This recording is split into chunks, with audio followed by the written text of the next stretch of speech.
when you make a request and you're managing a team, something that can happen is that the team aren't listening to you. And that can be very, very frustrating and quite difficult to know how to correct, how to make better. So here's some tips for making sure that when you make a request, your team listens and they do what you've asked them to do. So firstly, if you need to be prepared to ask it without beating around the bush. So you're literally saying, can I have X? Is it possible for you to complete it by Thursday? Can I have it by Thursday?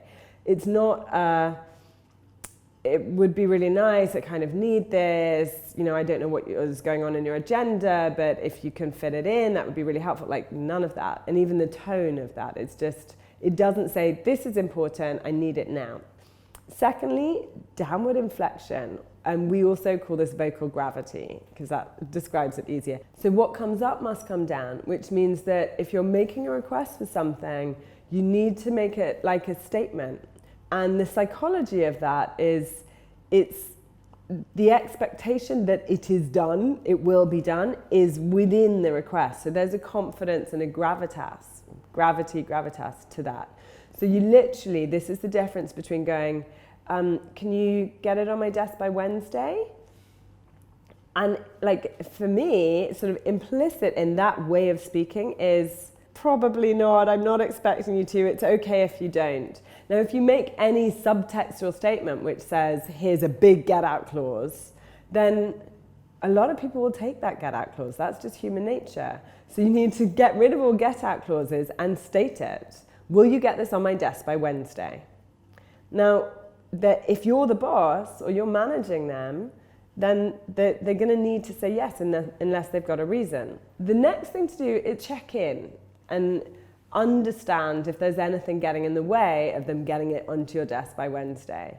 Because part of managing a team is being really understanding and knowing, relating to the people who work for you. So you don't want them to say yes when it's going to break their back or when it's really a no. So just saying, is this doable for you?